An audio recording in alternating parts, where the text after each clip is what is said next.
What's up, Tiger Gang? This is JT from the Poco Moonshine family. This is another episode of Chatting with Carnivores. Today we got the one, the only, the 40-year carnivore, Rick Rodriguez. How you doing, Rick? I'm doing good. So far, so good. How's your day going? Is it hot over there? Oh, it's always hot. It's always over 90 degrees here. And the power went out about 1:30 because we had some outer bands from that hurricane that's coming towards Mm. Florida. They had the power back on after 5 o'clock, but, that. What do you expect when you live in Florida? Yeah, I've been down to Florida twice. Once was for my sister's Make-A-Wish.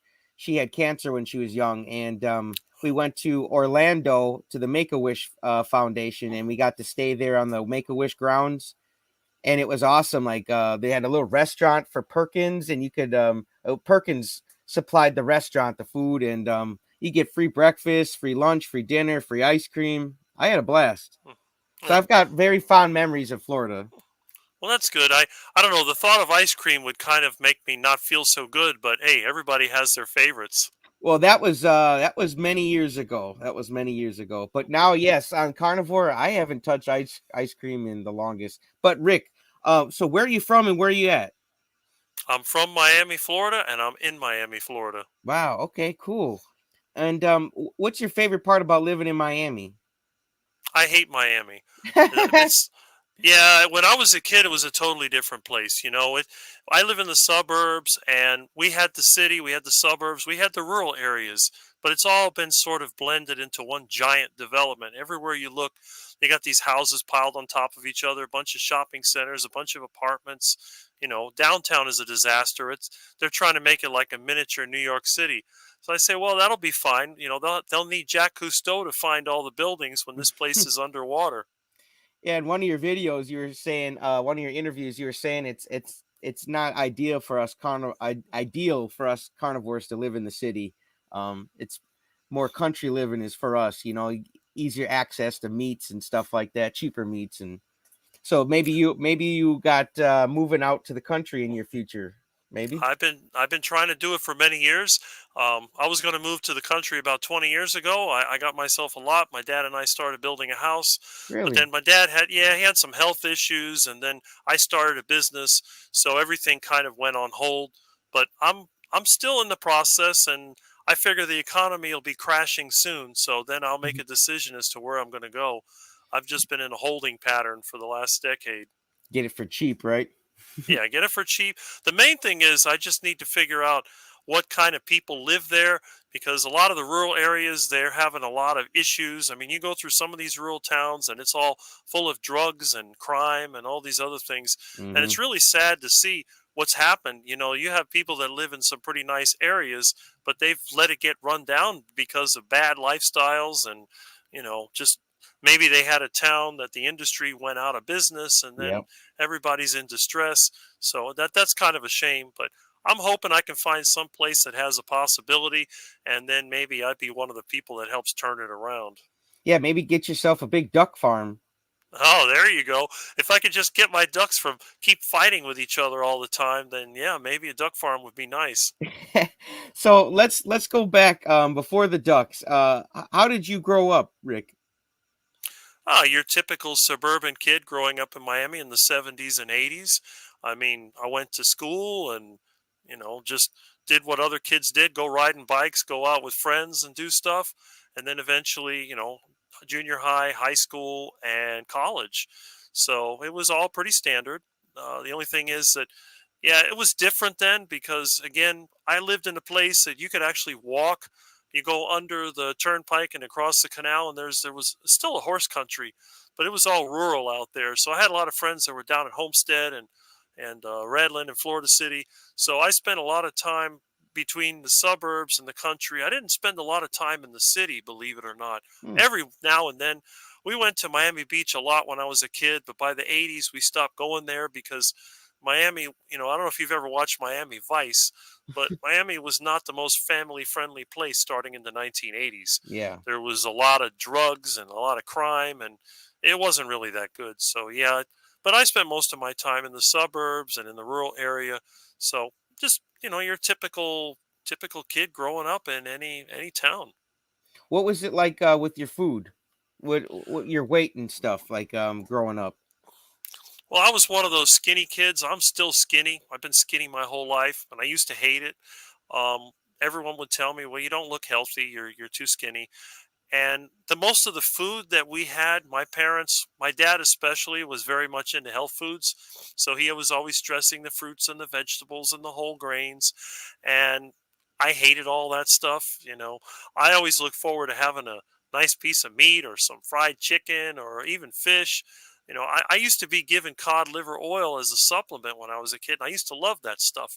And my mother would go, "Oh, how terrible," and sardines and all that stuff. I loved it all. I used to like liver. Hey, I ate raw liver because I didn't like the way that my mom cooked the liver. I So I think you figured I'll said you just, got it from Dukes of Hazards, right? yeah, I was watching. I was in elementary school. I think I was in like fifth grade. The Dukes of Hazard came out.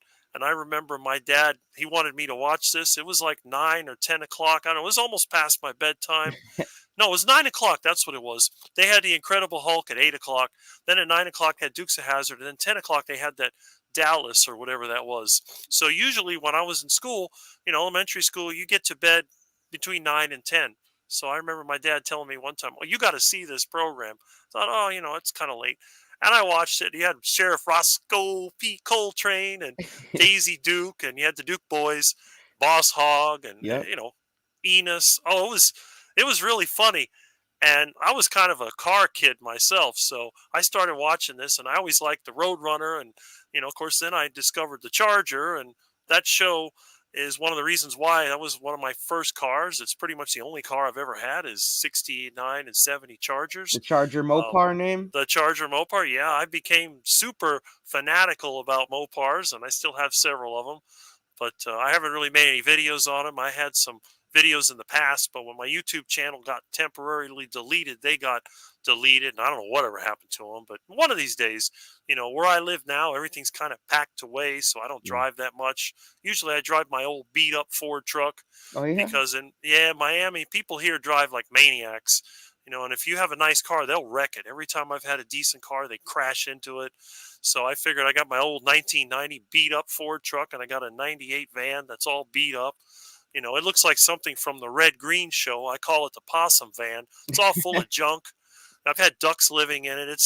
It's Those dogs. pretty yeah, it's pretty bad. My mom's old station wagon is a 77 Aspen. It's all rusted out. I'm going to cut it up one day for parts. But yeah, I'm definitely Mopar man, although I do have some Fords. But it's all part of the lifestyle. My Yeah. lifestyle is sort of anti-materialistic. I try to be the guy that nobody's going to steal from because I got nothing anybody would want to take anyway. Well, my coach says you can't take it with you. We're just custodians. So you might as well just enjoy life itself and what you do have. Oh, I do. I try to have as much fun as I can, even when I'm working. I try not to let things bother me. And compared to other people I know, I'm probably the most level headed you've ever meet. I run into problems and I handle them. I don't have a freak out moment. It's like Yeah. when my roof leaks, it's no big deal. I fix it. I had some electrical problems. And of course, with the power off today, that was my opportunity. I got into the fuse box and I cleaned it all up and I fixed the terminals, plugged it in. Now my lights don't flicker anymore.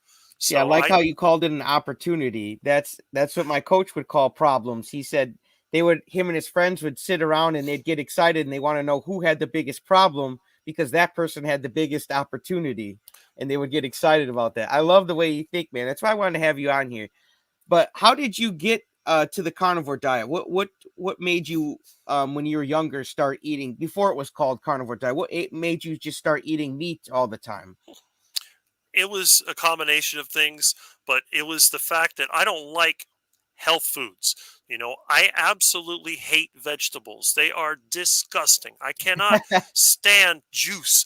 My dad had several of these juicers, and he was constantly grinding this stuff up. And every time I heard that blender or that juicer, I'm thinking, oh, that's disgusting. It sounds like when FPL would get the guys to cut the trees, they had that wood chipper, and and then you put the branches in, and it grinds it up. So I thought, man, that's the same thing as grinding up a bunch of yard waste. And I just hated it every time. Nasty vegetables and all that whole grain crap and all those nasty whole wheat breads. And it was just terrible. So I thought, man, I'd love to have a nice steak, or, a delicious fried chicken, or maybe something I could catch and cook, maybe fish. I love fish, seafood. I like all that. I'm thinking, man, I love meat. But then the problem is, I got older, and I was in junior high, and I was picked on all the time. I was skinny and Mm. short, and I used to get so upset. I was always mad, and I was crying and frustrated. And, I thought, I don't want to go on. And, I finished junior high, and I was thinking about high school. I'm thinking, oh man, I'm going to be in high school. They're going to pick on me all the time. I have these kids, pushing me down the stairs like they used to in junior high.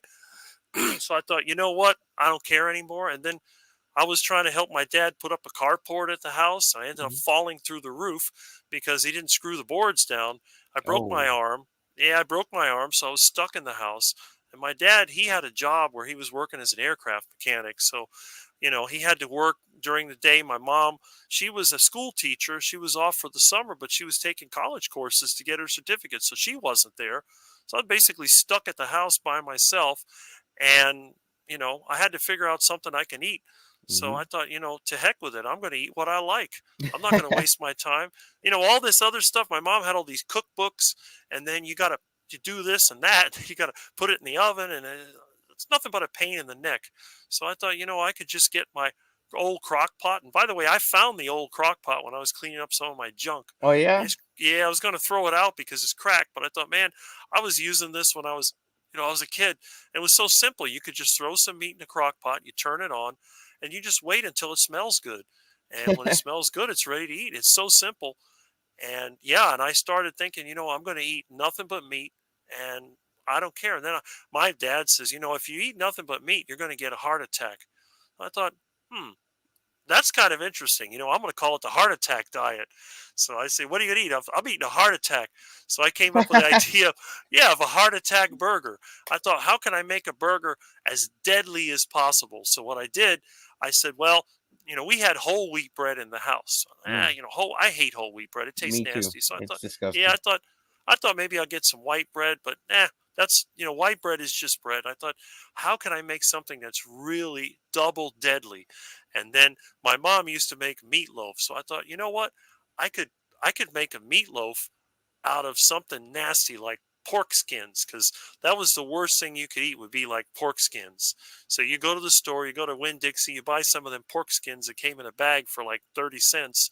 And then I thought, well, how can I make a bun out of this? And I go, well, maybe if I mix it with something. I tried mixing it with cheese, and eventually I mixed it with eggs, and I was able to make something that looked like a meatloaf. So that was my buns. And Yeah. I'd put a tomato in there. I'd fry the onions in lard or tallow or whatever fat I could get, and get like a burger that big. The most meat I could eat at the time was maybe a pound and a half or something. So I went for a 2 pound burger. So you Wow. can imagine this skinny kid eating a 2 pound burger for lunch. And my parents were like, you're going to get sick on that. And my stomach would be so full, I couldn't eat for hours after that. But boy, did it feel good, because I was thinking, man, I'm going to give myself a heart attack. When I go to high school, I'm not going to have to worry about being picked on, because I'm going to be at the house. My parents will have to take care of me. I'm going to have a big, I'll be like Fred Sanford and have the big one. And it's just going to be, it's going to be so much fun. I thought, because I know a lot of times kids get frustrated. They just want to die. I figured, Yeah. well, I'm not going to kill myself. That's wrong. I don't believe that's right. But if I have a heart, chest pains or a heart attack, that could be great. And hey, I'm so skinny anyway. If I put on a little weight, that'll be even better. So, but it didn't quite work out that way, but that was the intention. Well, you never had a heart attack, so maybe you never got as big as you wanted, but and maybe you did height wise though. Like I heard you say you're 6'6". I am 6 foot 6 inches tall. That's right. So how did you go And from maybe not being tall enough to being taller than everybody else? Do you think well, it was eating I don't know, carnivore at a but young age? I don't know, but I have a picture of my junior high yearbook. I've been trying to make a video on it, but I got all kinds of technical issues. My computer's so old, might as well have a thing where you can slide little discs around to add and subtract. But yeah, I had a picture from my junior high yearbook, and the girls were taller than me. So I looked like somebody who was in elementary school when I was in ninth grade. It was really, really bad. Hmm. And yeah, it was very frustrating. And I can still remember that horrible feeling when you get around other kids and all these other kids your age, they're starting to look like adults. They have some kind of muscle tone, they have facial hair, that they look more like adults. And then me, I look like a little kid. So I thought, what have I got to lose? But the thing is that when I grew, I didn't even feel it. I didn't even realize I was growing. it I was eating this way and I was still skinny, and I thought, man, nothing is happening. It doesn't matter what I do. So I upped the ante. I started eating more. I started eating as much as I could. I stuffed myself with so much meat until I felt like I was going to blow up. And when I went to school, I would make my own ground beef stew, which I make to this day, and it was loaded with fat and it was in a container. I used to use those, what was it, Tupperware or whatever. They had these Mm-hmm. corrugated lids and you'd snap them together. So I'd put the food in there. I had no way of heating it up, so I'd eat it cold. I didn't care, and I'd gobble that up, and the kids would laugh at me. Oh, how disgusting, and but yeah, by what was it, 10th grade? I would say by the end of 10th grade, I had reached probably average height, and I never thought about it until my mom. There's actually in my parents' old house. There's the doorway they used to mark all the times when you grew up, and you could see that for a while it was all these small lines close together. Then they started to grow further and further apart.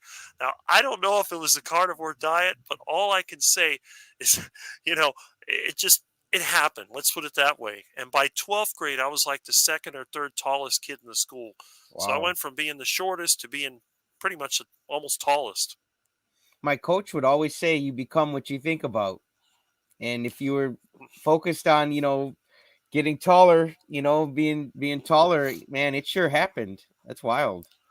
I'm telling I'm you, no one in my family has ever been as tall as me. I'm the tallest any time in the family ever. there's got to be some diet or something. What was your favorite meat as a child? That's easy. Beef. I love beef. I think about steak all the time. You talk about craving food. Right now, I'm thinking about a steak. And I mean, I haven't had dinner yet, but I would love to have a nice, juicy steak. T-bone steak has always been my favorite. I love a T-bone So the steak. T-bone is your favorite cut of beef?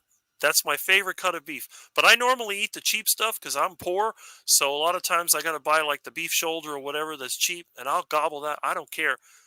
I'll eat anything, any kind of steak. I mean, it doesn't matter. But yeah, a nice T-bone steak is delicious. I haven't had a ribeye steak in so long, I don't even know. And they're pretty good, but I just can't remember what it tastes like. What does a normal week of eating look like for you, the 40-year carnivore? It's pretty typical. I can tell you what I've had today. Usually for breakfast, it's anywhere from 6 to 12 eggs, or well, I've been eating 4 to 6 eggs lately I've been because the eating price of four. eggs. Yeah, price of eggs went up, and I'll have a piece of meat with it. I'll usually have about a pound of either pork or beef or you know whatever meat I can catch. Duck, iguana, whatever. But usually it's like a pound of meat and 4 to 6 eggs. At this point, I'll have some yogurt with it. I usually have about a cup of yogurt. So that's pretty much my breakfast. Lunch is generally 2 pounds of meat. It's usually going to be ground beef, um, and then I'll have some cheese with it, and I'll have some yogurt with it. And then for Hmm. dinner, that varies. That could be anything from steak to ground beef to duck to iguana to whatever I have. So, and that's going to be usually about 2 pounds of meat and maybe some yogurt or something to go with it. Sometimes I'll add sardines or I'll add tuna or some other kind of seafood just to balance it out. Now, what is your opinion now? If someone's on the carnivore diet and they maybe have a day where, like you said, you had some yogurt or they make a salad or something, they don't do it all the time, but do you think that um they would need to start over, or do you think that's okay to just throw that in once in a while if someone Yeah, does do that?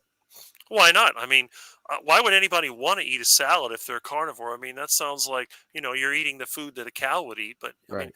what is a salad going to do? It's just a bunch of fiber. It doesn't Hmm. have hardly anything else in it. Yeah, if you like that crap, you might as well eat it.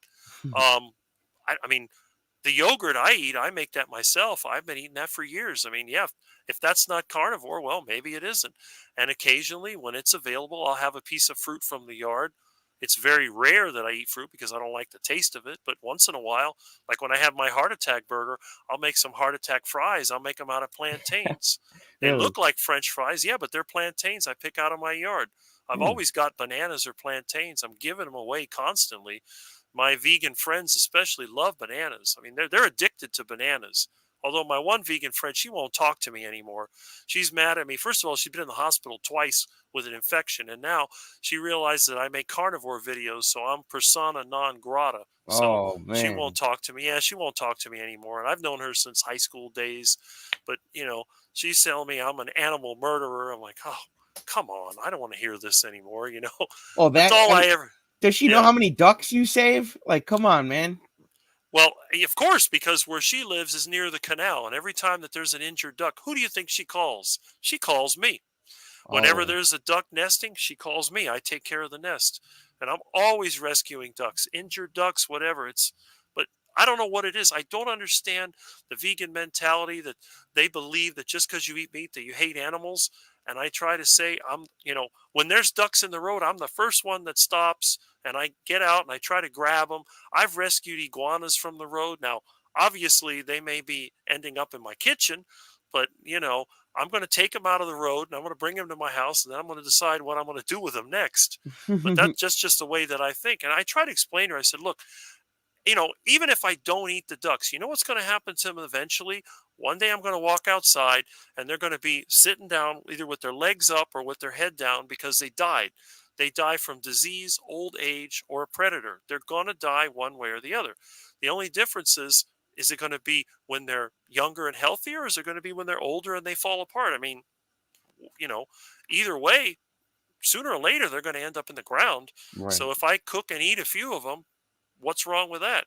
Yeah, if you actually get substance from it, that all the pesticides and stuff, that it I've heard it's about 72 million birds a year that die from pesticides, and 200 million get sick. And out of the 200 million, 72 million die every year. So I mean, that's even more sick birds that were sick enough to almost die but got lucky and didn't die.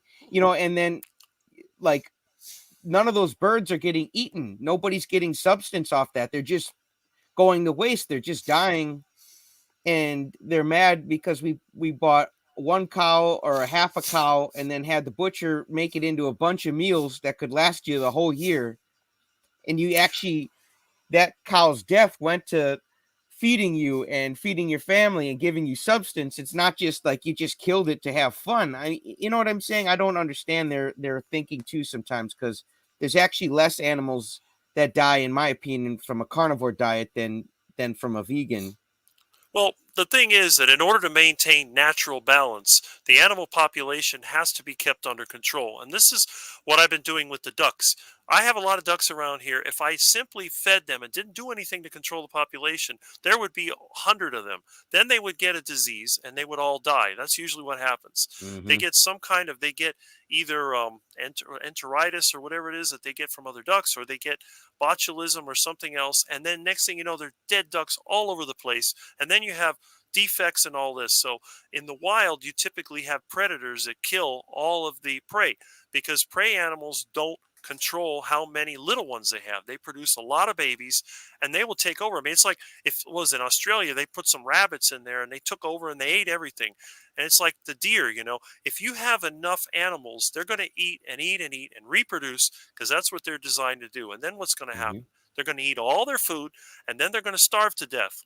So what is, and then the other option is, yeah, you have natural predators. Well, natural predators don't care about how they kill an animal. They're going to rip it apart. They're going to eat it alive if they have Yep. to. They don't care.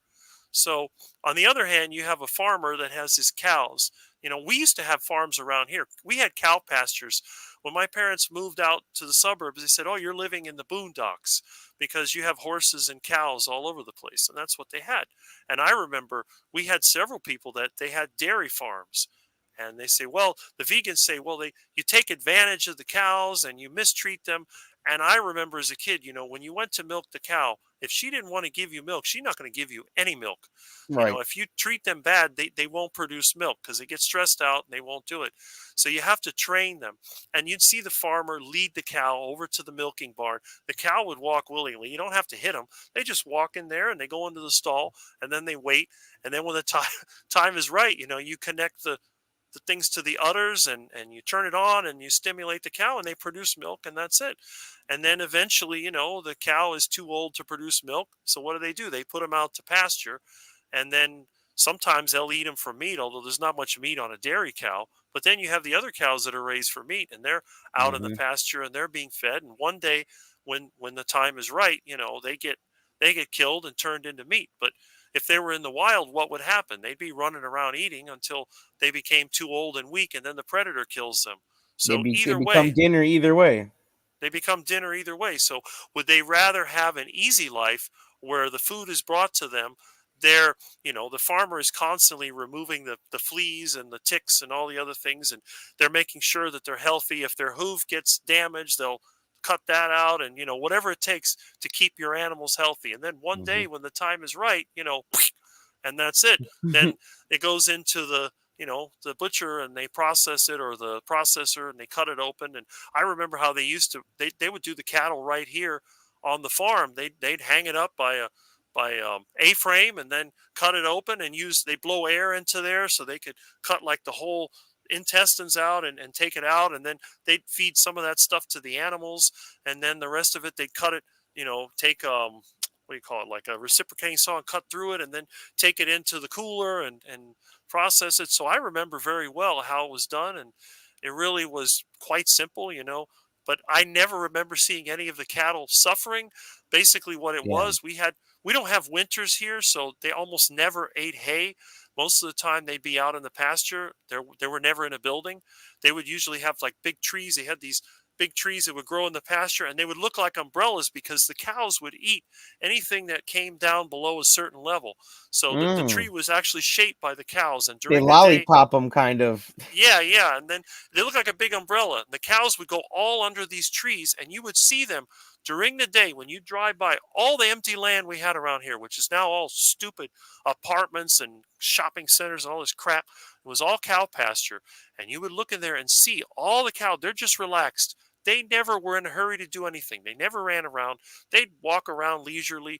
And once in a while, as a kid, you go over to the fence and you'd go over there and, make a motion. The cows would come up to you and you'd see them chewing away and releasing cow manure because that's all they did. They eat and poop all day, and it was Hmm. kind of fun to watch the cows. And then they used to say, "Oh, you could go cow tipping," but let me tell you, cow tipping is a myth. It doesn't work. There's no way you can tip over a cow. They are very sure-footed.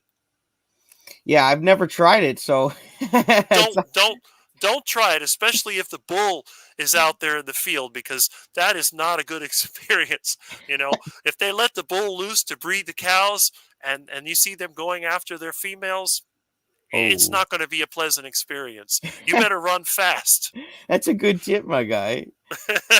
If I ever do, which I don't think I will, but if I ever do, I'll make sure check it on that. Well, if you ever get the chance to get close to a cow, just push on the side of a cow and you'll see they're extremely sure-footed. They don't fall over easy.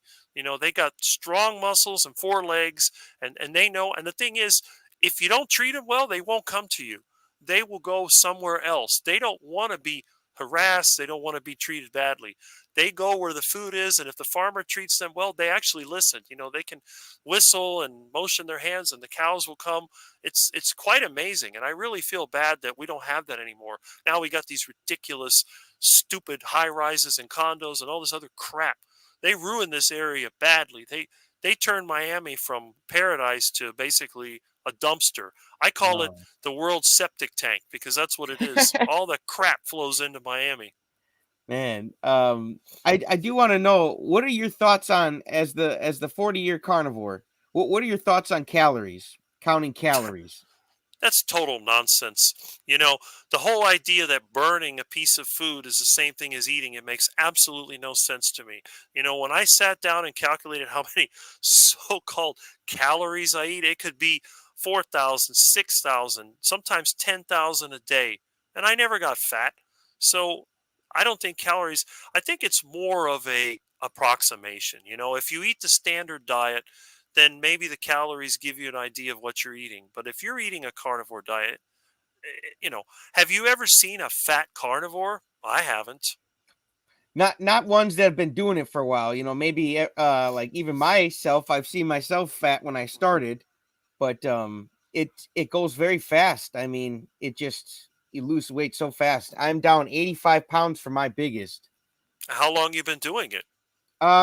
Well, I didn't start at 254. I lost weight before carnivore, just cutting out soda and beer because Yeah.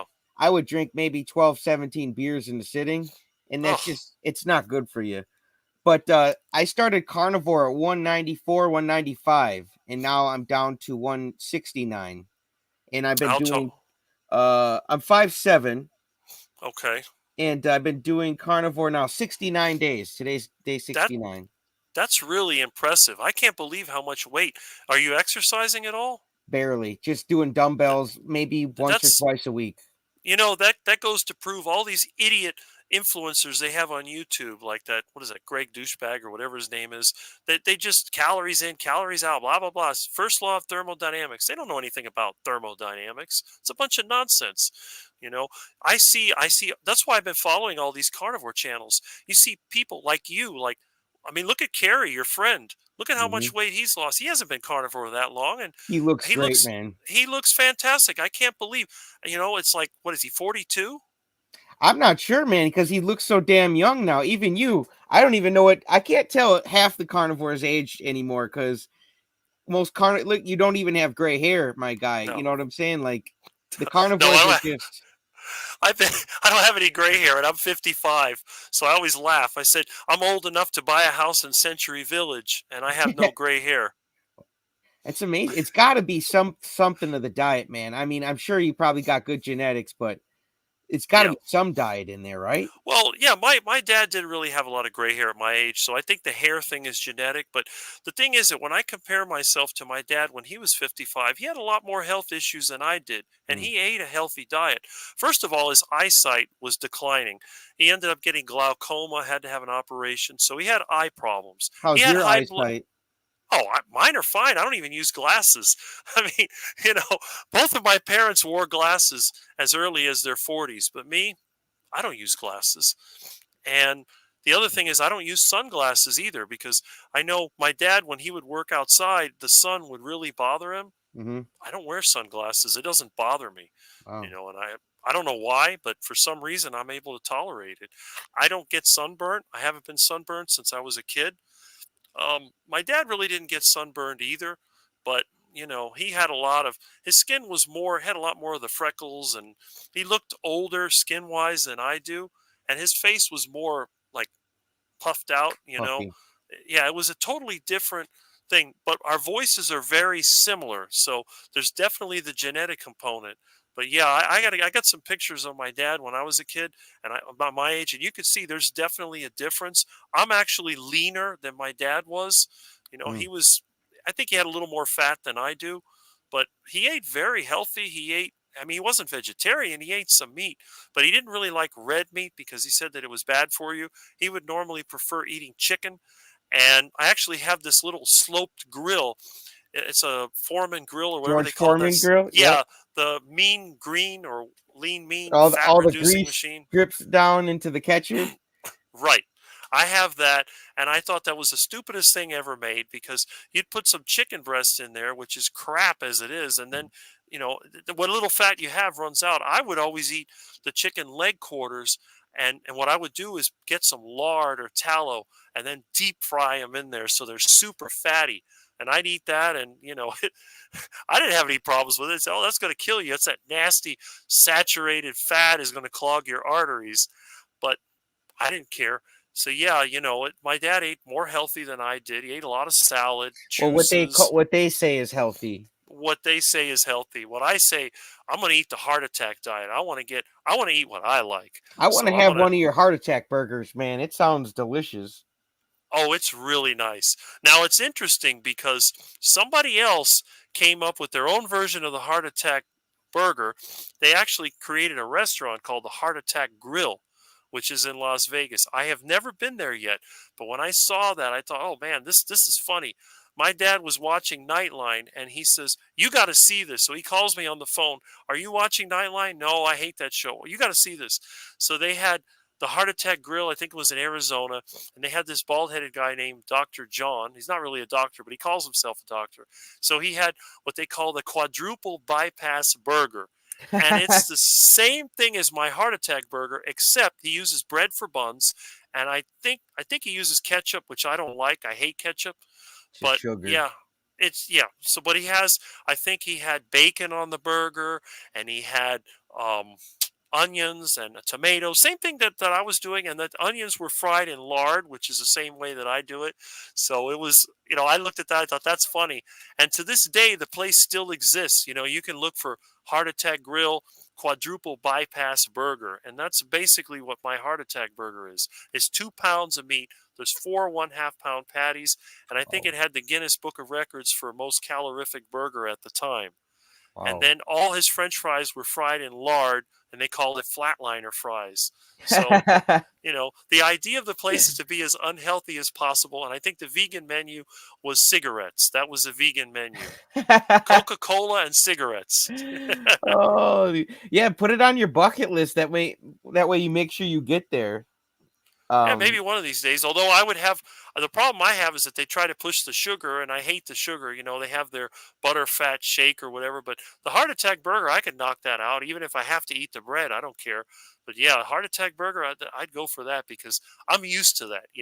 A quadruple bypass burger, that's my lunch, no problem. When I have the meat and I have the pork rinds, I'll eat it.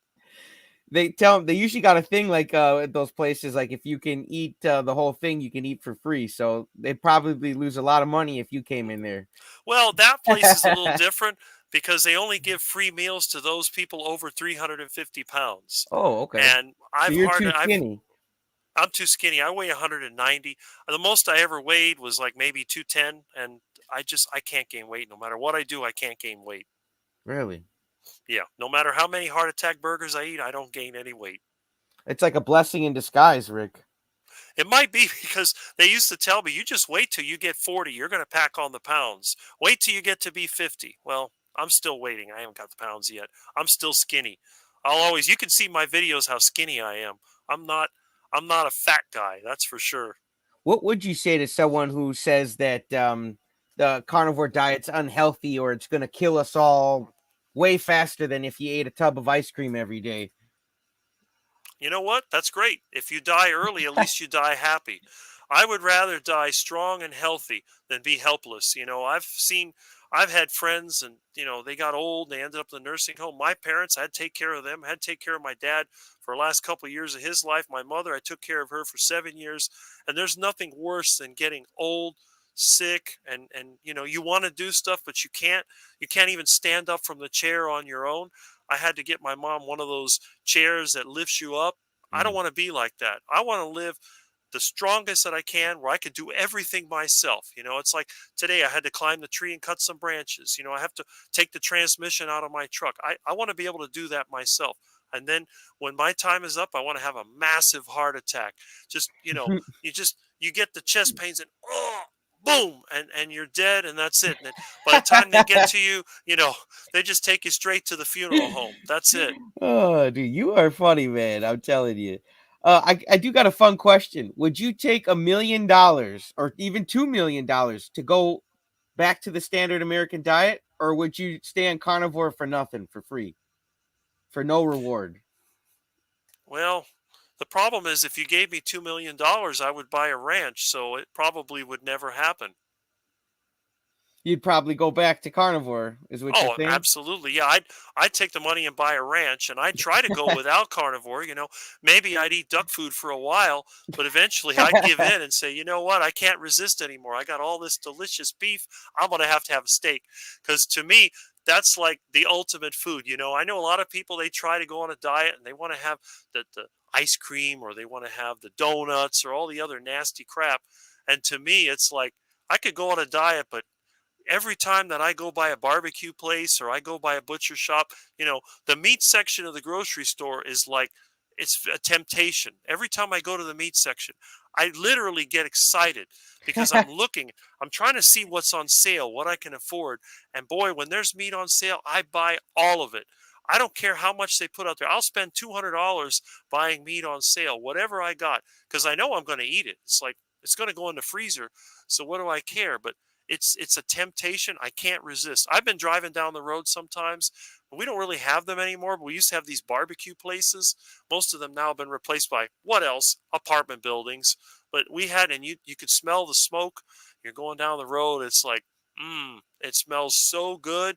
You know, and then again, I mean, there's a Burger King around the corner, but that's not the same because No. you can smell meat cooking, but you also smell that nasty seed oil cooked crap.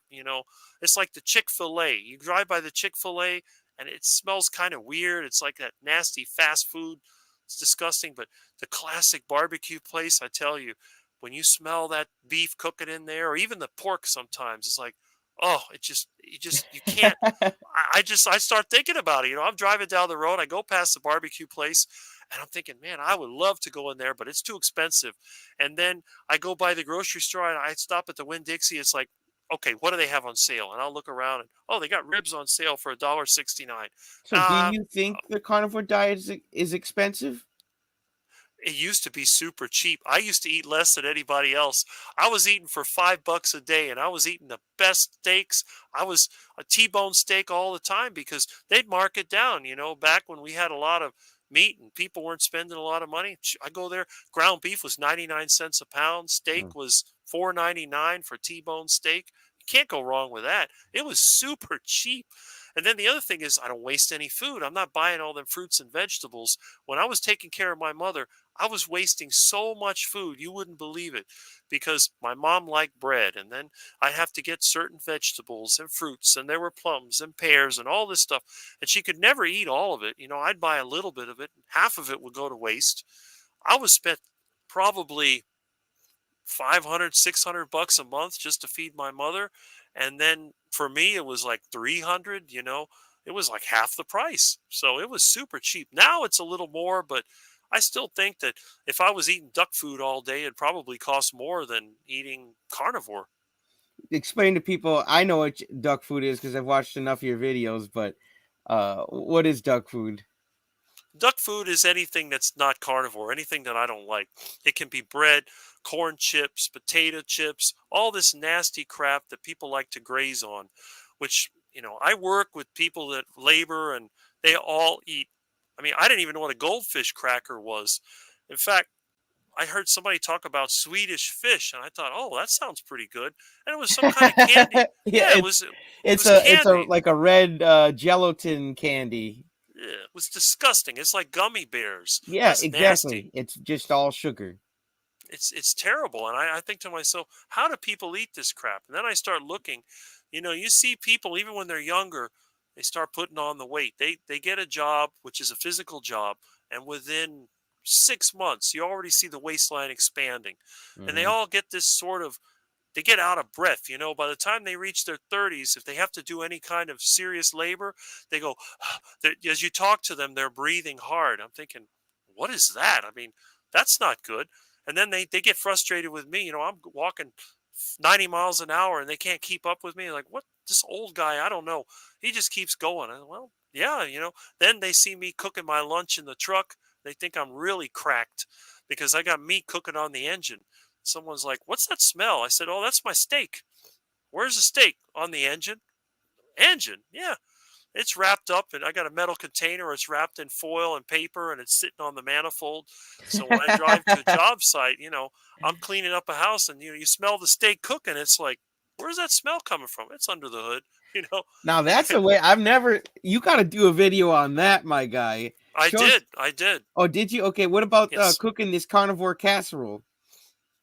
Um, I think I may have done my meat stew. I'm not sure.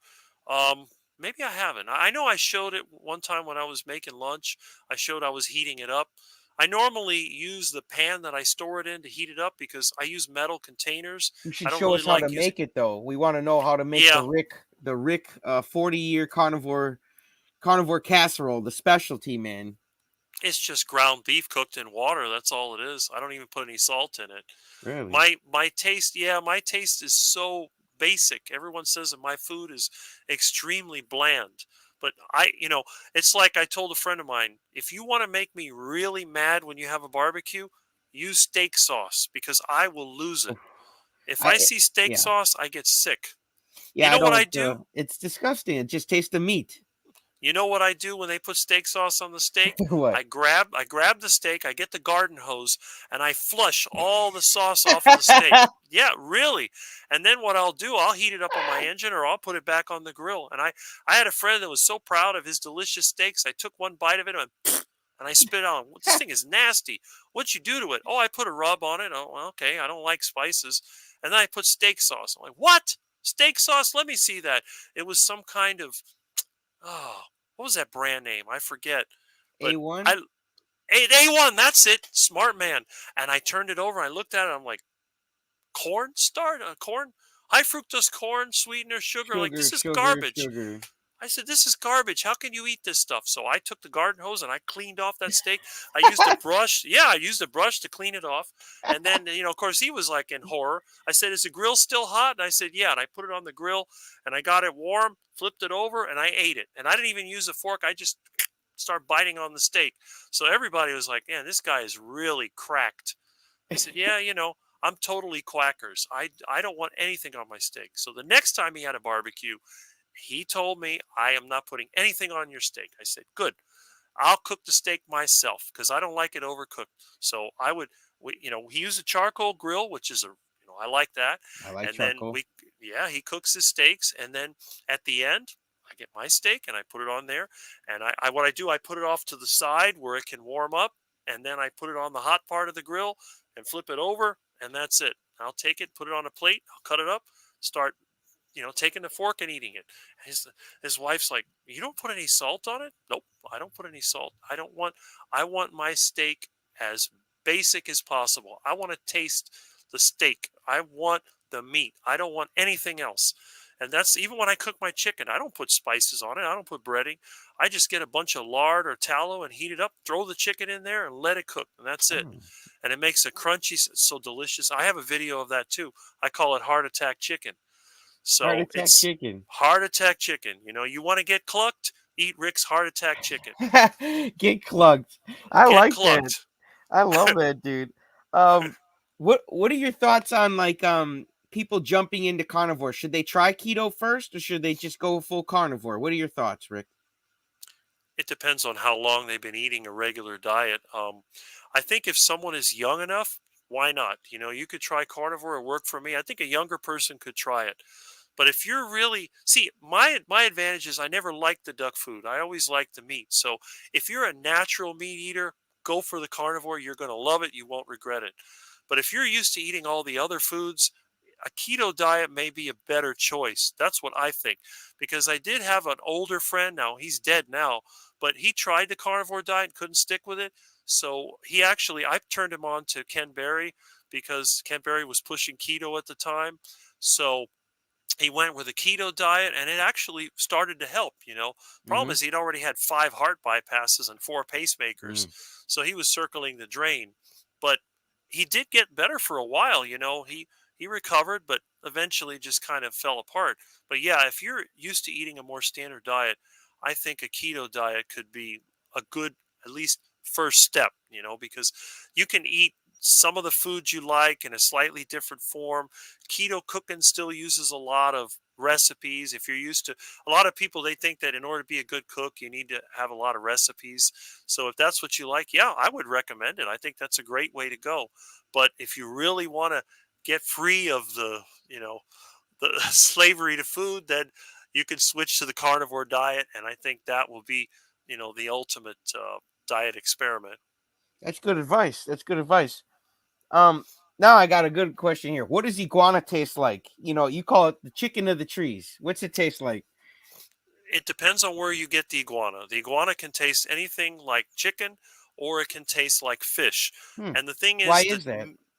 Well, it depends on where they live. Iguanas that live near the coast, that are like a brackish water, salt water, like down in the Keys, they taste like fish Like, because I think okay.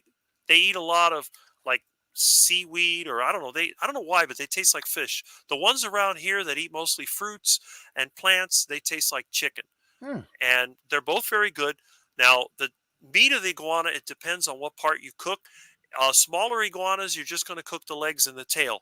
Bigger iguanas, you can actually cut them open, take out the guts, and there's a little bit of meat on the ribs. So you got the iguana ribs, which is just a small amount of meat, but it's flavorful.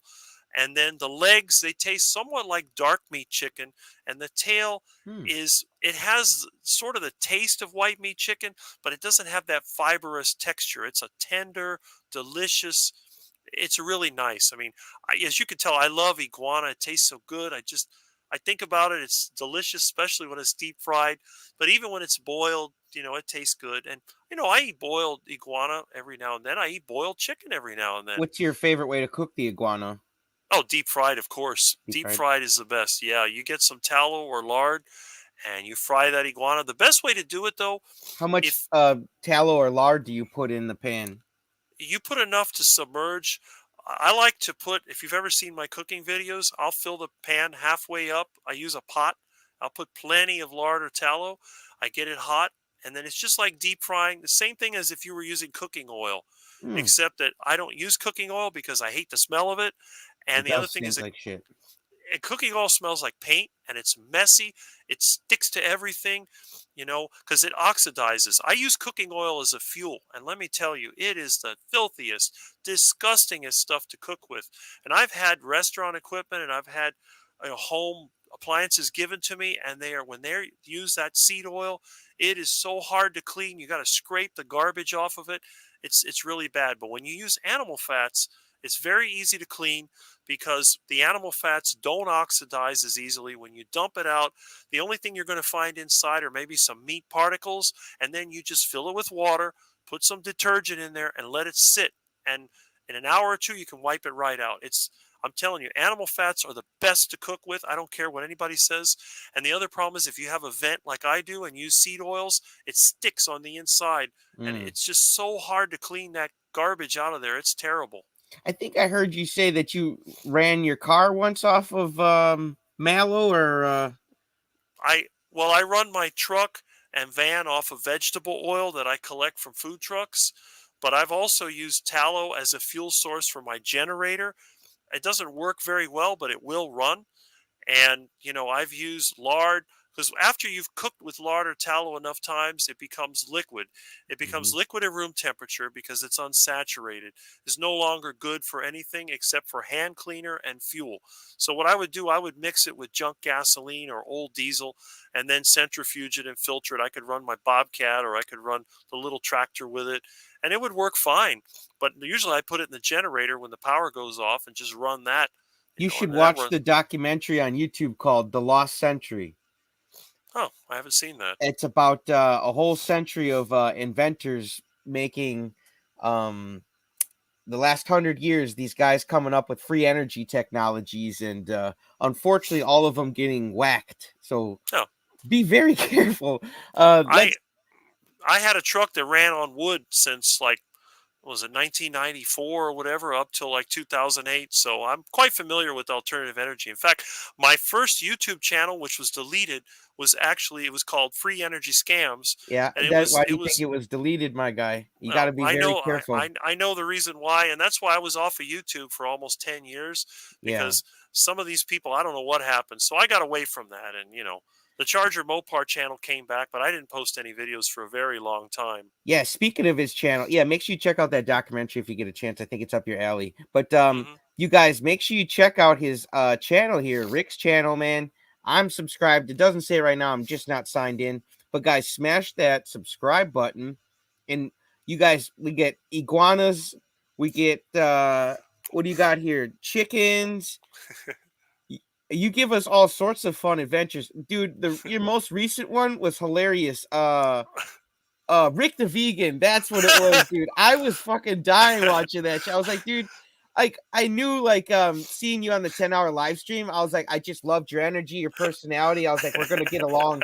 But then I saw that video like a couple days before this interview. I was like, dude, we are definitely gonna get along. Like this guy has your sense of humor. It's great. Yeah, it's funny because when I watched the video myself, I was laughing.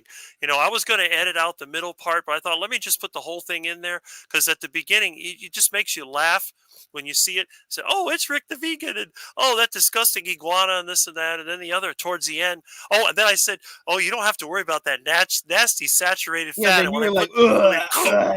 I yeah. was dying, dude. I was like, okay, dude, Rick is the bomb, man. Like, I just knew. I was like, okay, we got Rick the vegan, just the title of it, and then your channel's called the 40-year carnivore. I was like, this is gonna be good. Yeah, because what it was, I watched these vegan channels from time to time. You got that ridiculous the bobblehead that goes like this all the time. What is his name? Ah, he has something called Nutrition Falsehoods or nutritionfacts.org or Okay. something. I've never heard of him. Gregor, Michael Gregor. Oh, this Okay. guy is so annoying, and he talks like the typical vegan. He's younger than me, which is really mind blowing. And he's usually running on a treadmill or walking on a treadmill when he's talking because he's got to burn off all those so-called calories. Oh, Oh, geez. he's just terrible. And then there's this other one, Raw Vegan Rising. Oh, this guy, you talk about, he's like a used car salesman. He's saying, I'm 50 years old and I look so young and I eat raw vegan living foods. And it's just the vegan BS. Always talk about vibration and bowel transit time and all that. So I thought, hey, I'm going to make fun of these stupid vegans because, I go out in the yard and get some lawn clippings and some stuff I trimmed off the hedge and jam it in there with a couple of weeds. Yeah. And the juicer jammed up. I had to use a Vitamix. Yeah, Of yeah, course, you did. I thought you broke the juicer, man. you notice that I timed it on purpose when I said, "Oh, that nasty saturated fat," and I jammed a banana leaf in there. Uh-oh.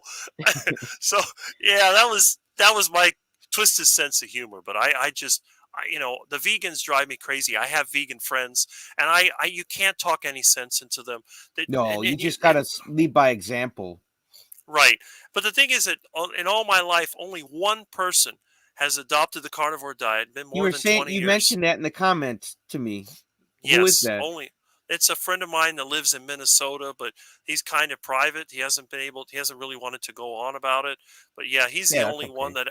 he's the only one that actually adopted the carnivore diet. And he came from a bodybuilding background, so he was familiar with how a meat-based diet can help you lose fat. And then after being my friend for a while and seeing how I was living, he just said, "You know what? Because I have a reputation for being a very large eater. I go to the buffet and just eat a ton of food." And he said, "How in the world can this skinny thing not gain any weight?" And that's what it was. So he thought, I'm going to change the diet. And he's been a carnivore since Carnivore ever since. 2001. Yeah, since 2000, I think it was. Yeah, he moved away in 2001. He started carnivore in 2000. Wow, So it's been 23 years. 23 years he's been a carnivore. Wow. Time Traveler And says hello from Connecticut. Rick. ah, hello from Miami. Time Traveler. There's some guy that converted his car to run on cooking oil, and he collects used fast food fryer oil. The exhaust smells like fries. Sounds like me. Yeah. So does yours smell like fries then a little bit when you? No, it actually smells more like a barbecue, which I think is ironic because I guess because of the way I process it, I remove a lot of the oils I centrifuge it, so it actually smells almost like a barbecue. It's like and when I make a barbecue, I usually pour seed oils on it to start the Especially if you barbecue. got the steak on the oven or on the Well, that's another banana thing. fold too. And Yeah, yeah. And that's the bad thing when you're driving and you got the engine cooking. I got an old truck, so it's got rust holes in it. The AC, the air conditioning sucks in that smell. So as you're driving, you're getting hungrier and hungrier and hungry. And, if I have to go any long distance, let me tell you, it gets to be, I have to stop and eat because it's just too much. did the And the thing Dukes of is, Hazzards ever cook a steak on their engine? I don't think they ever did. No, I that's don't some think Rick, so. like rock star Rick stuff, man. I don't know it.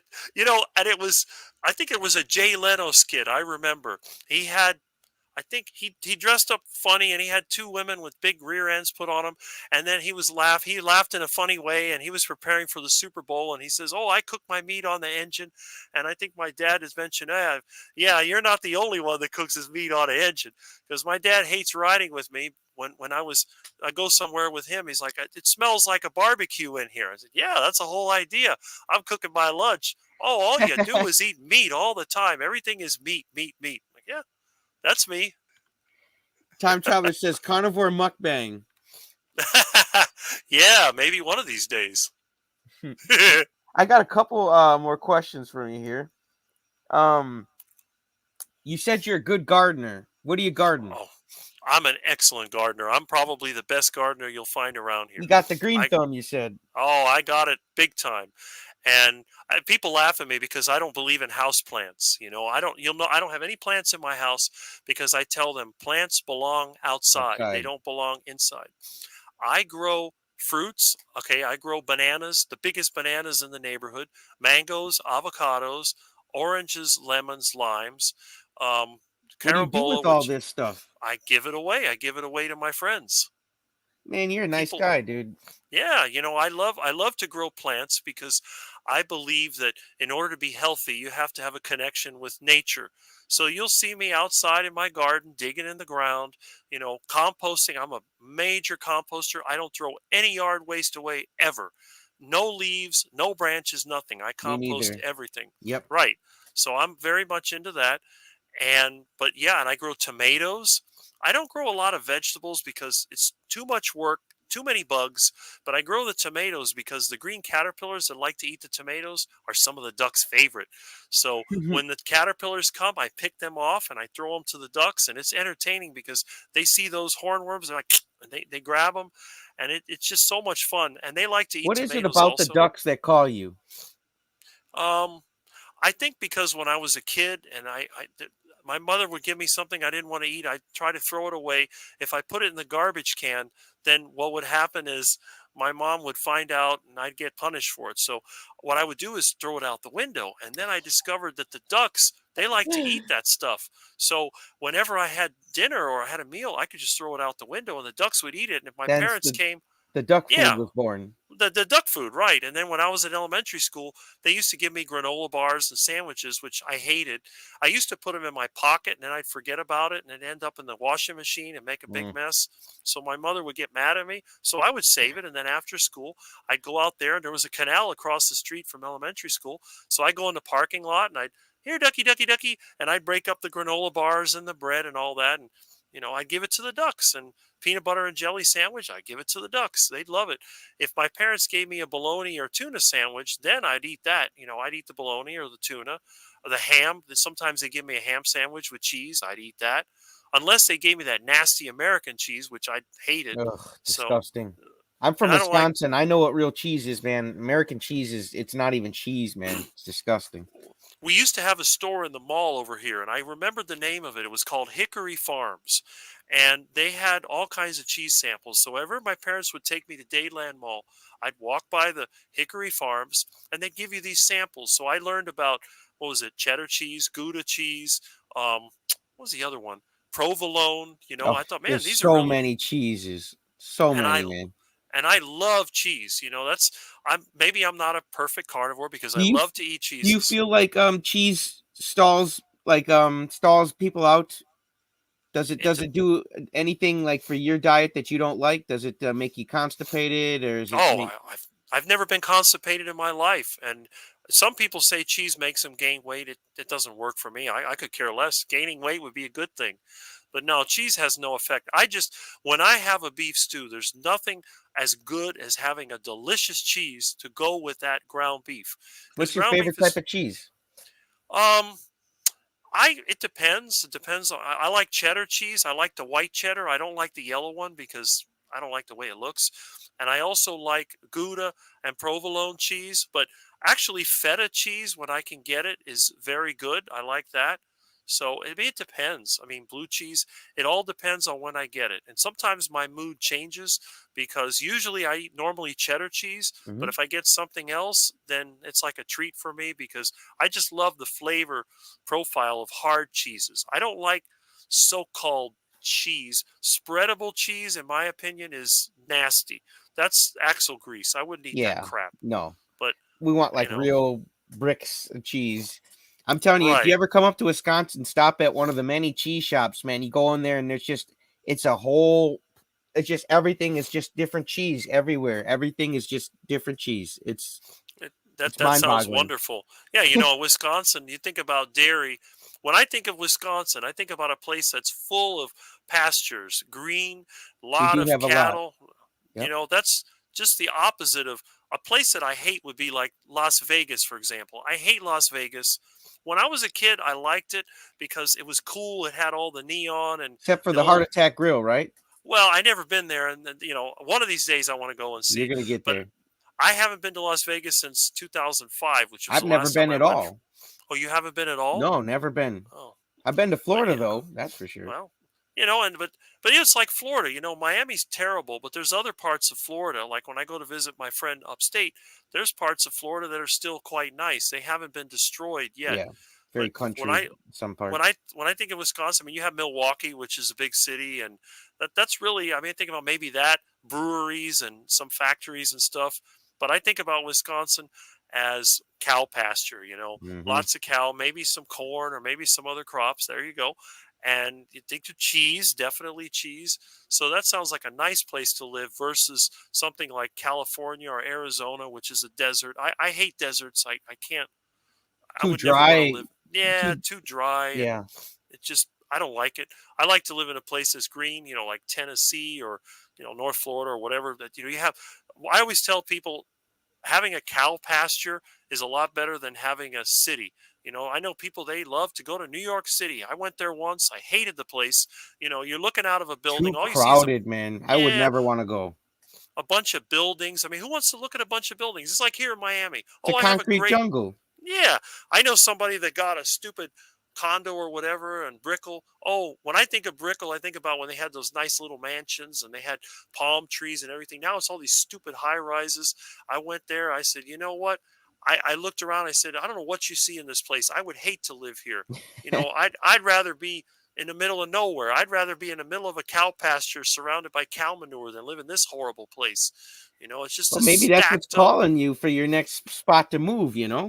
Well, yeah, I mean, obviously, I want to move somewhere that's rural because I like to look outside and see trees. Even my little house, I got a small yard. It looks like a forest. I planted so many plants and trees. I even have plants on my roof because I like my house to disappear. When Yeah. you look at my house from the air, it looks like an empty lot. In fact, on Google Earth, it shows up as an empty lot, which I think is really funny because a friend of mine says, "Where's your house?" "Oh, it's right here." "That's an empty lot." I said, "No, that's my house." "Oh, it's not a house." They come there. "Yeah, there is a house there, but you can't see it. You have to look at it from the ground, from the air. It looks like just a forest See, now that's because another Rick fact we didn't know, man, that your house is like invisible to the satellites, man. it That's is because every place I live, even the property wherever I've lived, always it goes from being standard to being the woods. I always like to have it well grown, a lot of plants, because I don't like baking myself in the sun. When I go outside, I want to have shade 24 hours whenever I'm outside. I don't. I got neighbors. They got driveway and they have their car out front. And every time they get in their car, it's sizzling hot. hmm I get in my truck, I start the engine, hit that AC, and it's blowing cold. 10 seconds after I turn it on, they have to roll their window down and let it cool off. Not me. I just start it up and I'm ready to go. And it's ice cold. It's wonderful. And when I go out and work in the yard, it could be the middle of the day. I work on my roof.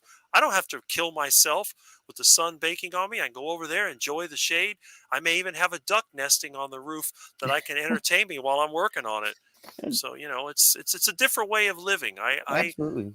I'm different than anyone you've ever met. That's why I Oh, tell for sure. everybody. That's why I like you, man, because you embrace you. See, we're all characters, man, and it's just some people blend in more with the crowd because they don't go inside as much as you do. There Like you I go. can I can tell like you've been going inside for years, even as a child. You've just been thinking of things and having realizations and then going the other way and doing other things. It's great, man. I like the way your mind works. Well, Time that's what Traveler it. says Charger, Yeah. Mopar, and I both cook on our engines. There you go. Smart. That's really smart. But yeah, the thing is, when I was a little kid, I tried to be what everybody wanted. I tried to do what my parents told me. I That's tried the to only thing you be can't be like as everybody else. well. We can only be That's true. ourselves. But I was convinced that if I did what I was told and I followed what everybody else was doing, then everything would be fine. But the problem was that no matter how much I tried to do it, I always failed. I was always a kid that was picked last. I was always the one that was laughed at. Every Mm. time I tried to do something the way everybody else did, it failed. So when I got older, I said, you know what? I don't care anymore. I'm going to do what I want. I'm going to enjoy Hell what yeah. I like. I love to go through the garbage and pick up stuff. I used to go to the dump and pick up stuff. And people laugh at me, "Oh, trash picker, garbage picker, whatever." But my family was poor and we couldn't go and buy everything new. And then when I started collecting old stuff, it's like, wait a minute, I like this better than the new stuff. It's actually made better. I like it. It's more interesting. So that's what happened. That's why, I still use rotary phones. I That don't have a cell phone. that's so I awesome. mean, My parents had the one where you put your finger in one thing and then and then yeah, you I pull it have the down. that's what I use. The rotary phone. Now, I don't have a landline anymore. It's all done over the internet, but that's what I use. There's Wow. certain things that I like. I like my old cars.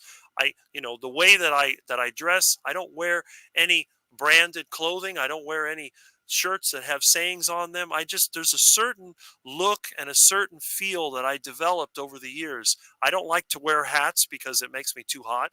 So when you see me, you know what to expect. The Rick is an oddball and Rick has his own way. And if you don't like it, well, that's too bad. It's not going to matter. You can try to shame me, how run down my house looks or how poor I am or whatever, and it doesn't matter. It doesn't phase me. I don't care. Even if I had a Even billion if you had dollars, $1 billion, you couldn't take none of it with you though. So nah. what does it If I matter? If as if I long as had a you're billion happy.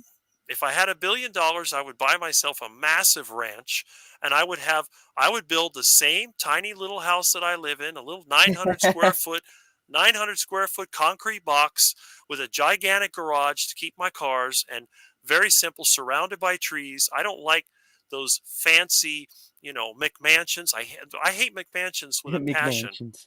Yeah, because a McMansion is like, it's ridiculous. It's a cheaply built, gigantic thing that's just made to impress people. And all it does is make me laugh because I'm thinking, what's the point? I mean, why would you build such a monstrous thing? You only got two or three people living there, maybe one person. I'm one person. All I need is a small building, and then I Hmm. need a separate storage building. Or if I have a business, if I had a farm, I would have a shed to put the equipment in and a barn for the animals, and that small house. What do I need a big house for? Even if you have a family, you need maybe two or three rooms. A 2,000 square foot house is plenty for a family Hmm. of two or three. So I just don't understand. And then you have these complicated gardens with hedges, and then you have to edge along pathways, and you have all this nonsense that has to be maintained. When for Maintained. Yep. me, yeah, for me, I would just have a hayfield and a forest, and that's it. I don't want to have all this other complicated stuff. I don't get it. Yeah, in school, back to the bully thing real quick. I never liked the bully, man. And I always, whenever I seen a kid getting bullied, I'd always step in and say, well, do you really want to fight? Because I love to fight. And every time I asked the bully, man, if he really wanted to fight, they would just walk away and leave that kid alone all of a sudden, because they're only a bully, man, until you know come back at them, and then when they realize you're ready to fight, man, all of a sudden, oh, they're not so much of a bully anymore.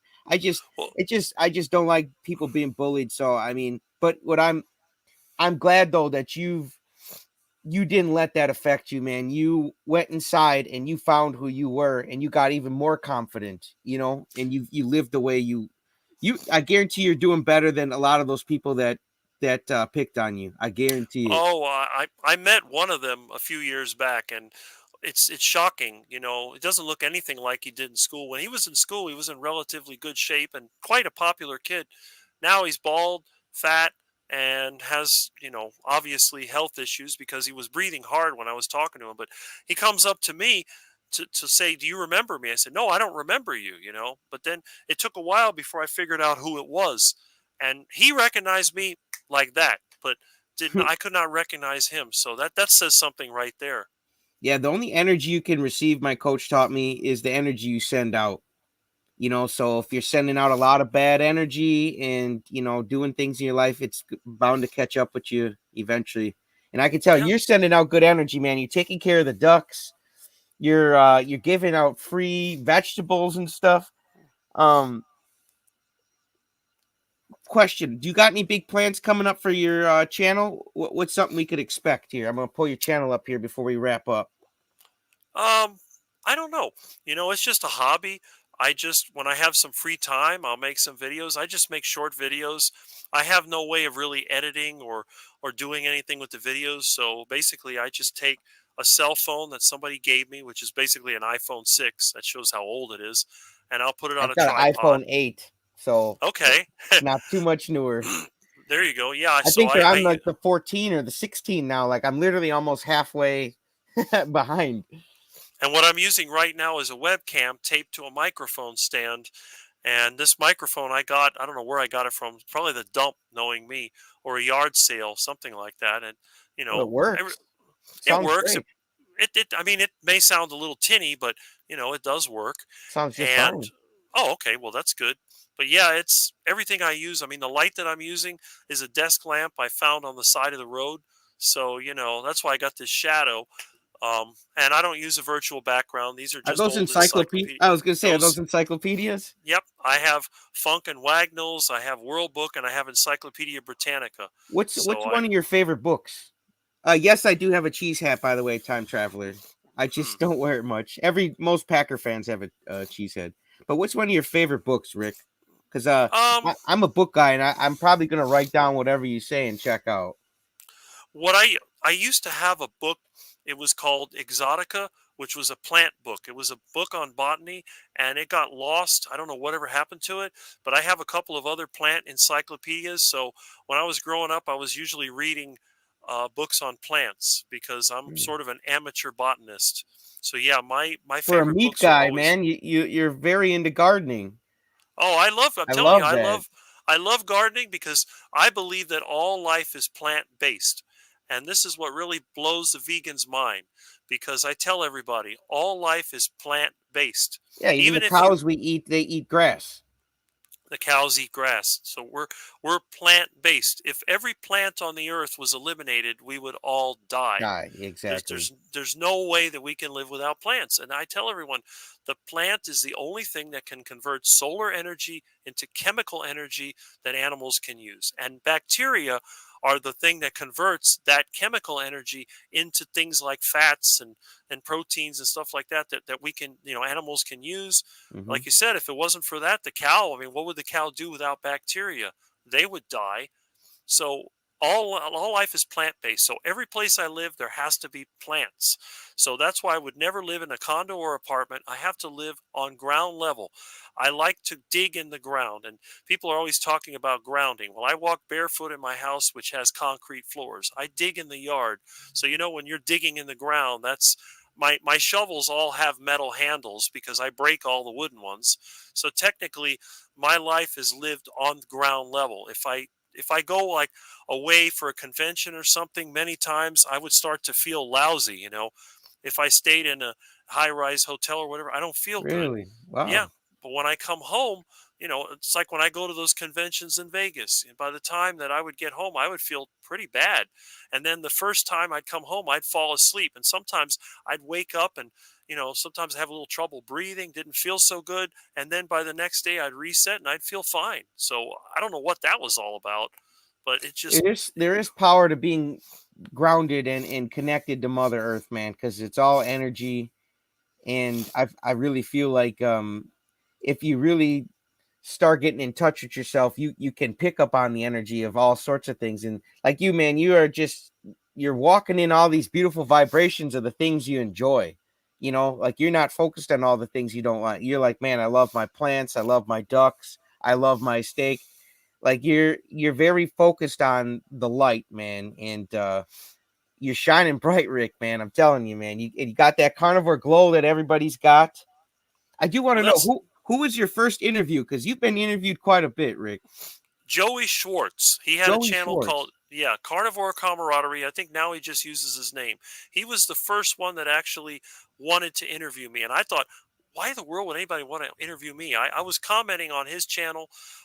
That was last year. It was actually last August. So it was about a year ago. Mm. And yeah, he was the first. And I think the second it might have been Bart K, or it might have been, um, the 5 Minute Body lady. It was one of those two. I think it might have been Bart K was number two, I and then enjoyed after. your interview with Chafee. If you guys haven't seen Rick's interview with Dr. Chafee, make sure you go check that out because that's a fun one to watch.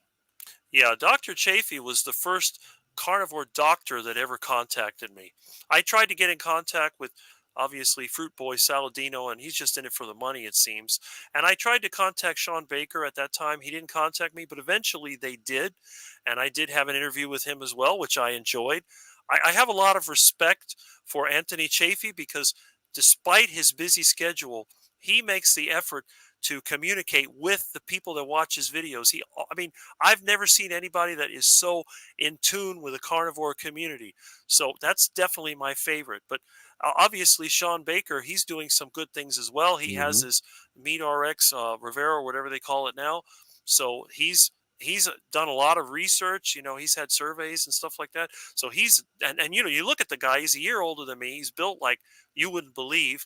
Although some people think he's on steroids, I don't believe it. He doesn't look like that. No. But I've seen his videos for a while, and I have a lot of respect for him. And then all these new carnivores like yourself that have come up, and you have your friend Kerry over there that had already a popular YouTube channel, and Yeah. now he's out there trying to make this movie.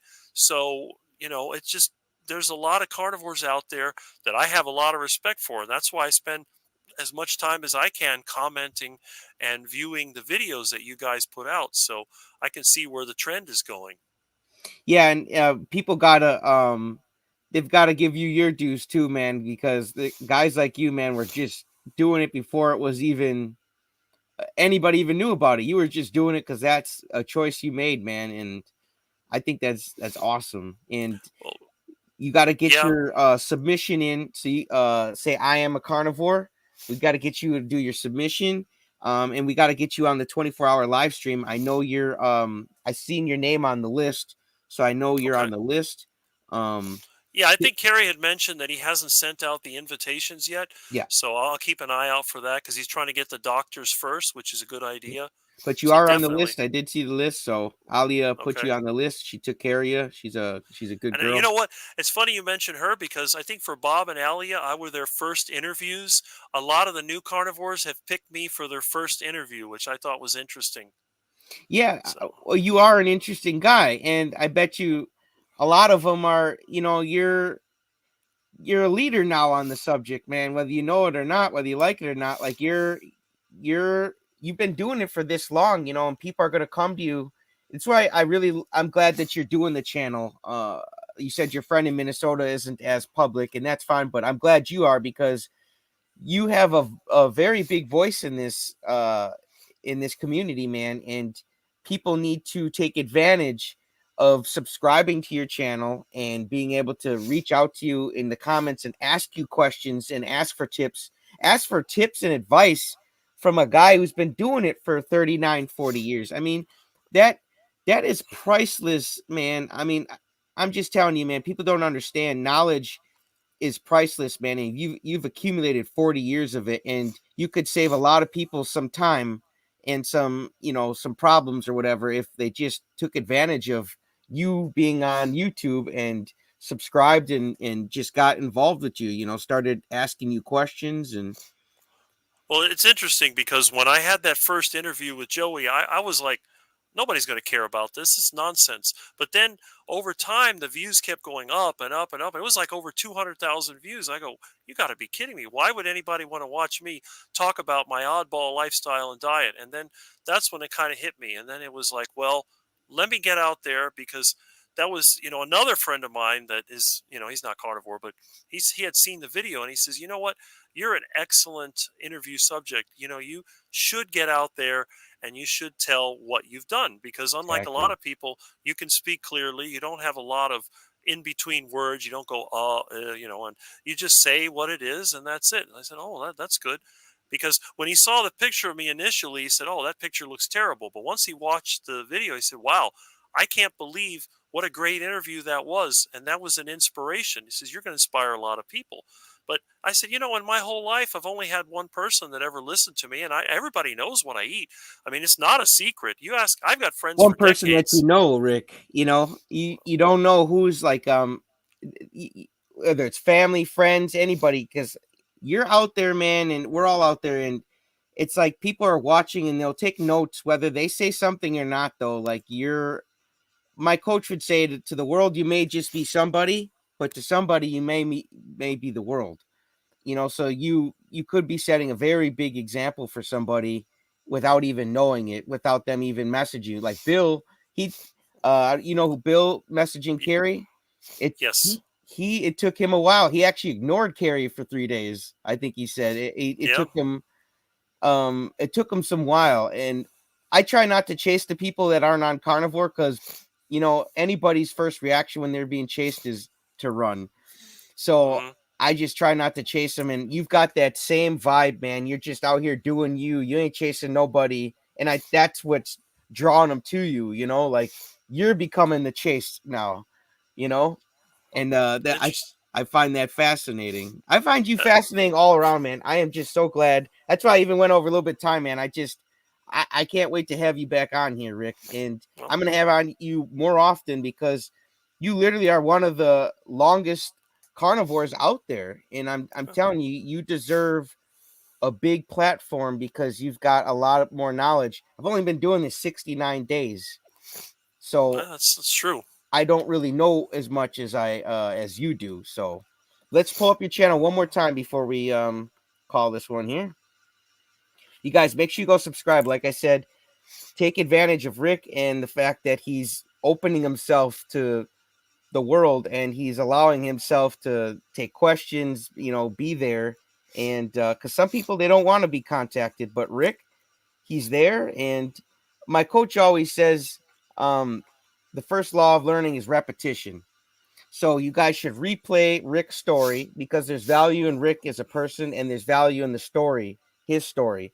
So replay this. Your mind might drift. You might be thinking of those juicy steaks on the engine. And then you miss 30 seconds of the video, and you might have missed actually something important in that 30 seconds. So that's why I say to replay it, and get all the information that Rick and me have went over. And are you gonna plan on coming back, Rick, for an update? It's up to you. You just have to let me know when. Absolutely, dude. I'm gonna be doing an open stream this Friday, so it's just gonna be Fridays with my wife. We're gonna try to do at 10 o'clock my time, Central Standard Time. We're just gonna do like carnivore hangouts. We're just gonna throw the link out into the comments, and anybody can hop on and hang out with us. So if you would like to do it again Friday, hang out with us. That'd be awesome. I should be here. I mean, I'm usually home at night. I work during the day, so yeah, we might be able to do that. Cool, cool. Well, you Just let me guys, know. yes, absolutely. Rick, thank you again. You are honestly a big inspiration to me, man. As soon as even just your energy is an inspiration to me, man. You are so just, man, you're what I've been telling people to do, man. Go inside and focus on yourself. Send love to yourself, because then you can love other people. If you don't love yourself, you can't love other people. That's really what I Well, believe. my saying has always been that most of the problems we have we cause ourselves. So that's probably another way of looking at it, Hmm. because I know a lot of people, they get into trouble. I said, you got into trouble because you went deep in debt. You got into trouble because you didn't look at the warning signs. Bad It's like decisions. bad decisions. I said, there's things that can happen. I mean, you could have a tree fall on you. I mean, you could be like me. You're chasing an iguana and a coconut falls you on your head and knocks you to the ground. But that's pretty rare. Most of the time, it's because you surround yourself with the wrong people and you make bad decisions. And I I agree. just see it over and over again. And, I warn people. I've done this for years. I said, be careful. This person, I don't trust them. Oh, Rick, you're so negative. Everything you say is negative. I said, no, this is a feeling that I have. I would be It's your cautious. intuition. You're very connected to it, and when you connect to your intuition and you get a bad feeling, you're picking up a bad vibration from somebody. And animals, my coach taught me, have instinct. We were born with intuition. Yeah, it's like today. I told a friend of mine, I'm not going to go out to work because I think my power is going to go off. He says, "How do you know the power is going to go off?" I have that feeling. It's windy. I have a feeling the power is going to go off, and at 1:30, there goes the power. Hmm. And that was good because I wanted to get into my fuse box and clean it up. So I did that. I said, yeah, and I've been in my truck. I think tire's gonna blow out. How do you know that? It just feels like it's gonna blow out. 5 miles later, poof, there it goes. And I've had this happen over and over again. I've told people about the economy when I think the economy is going to crash. When they Fed printed all that money, I said we're going to have inflation, you know. And it's Rick, it's negative. I said I'm telling you, the signs are there. You have to get tuned into it, and then you Hmm. can see. You can a lot of times you can see what's going to happen long before it happens Yeah. if you open your mind to it. But if Hmm. you're hard-headed and you're stubborn and you have these ideas, then who knows? You just try to fall into it. Yeah, I feel like you've got your mind open a lot, and that's what I'm trying to do. So I'm gonna try to tune into more Rick energy. I hope you guys watching, you guys tune into your Rick energy and just keep going inside like Rick, because I'm telling you, man, you're putting on a good example for us to just be ourselves, man. I appreciate you. But that's what we got here today. I hope you had fun, Rick. Of course, Cool. I'm always glad to share my experiences. Well, we're glad to have you on. We're gonna have you on again. You guys, we're taking off here. I'll do my duck face on the way out.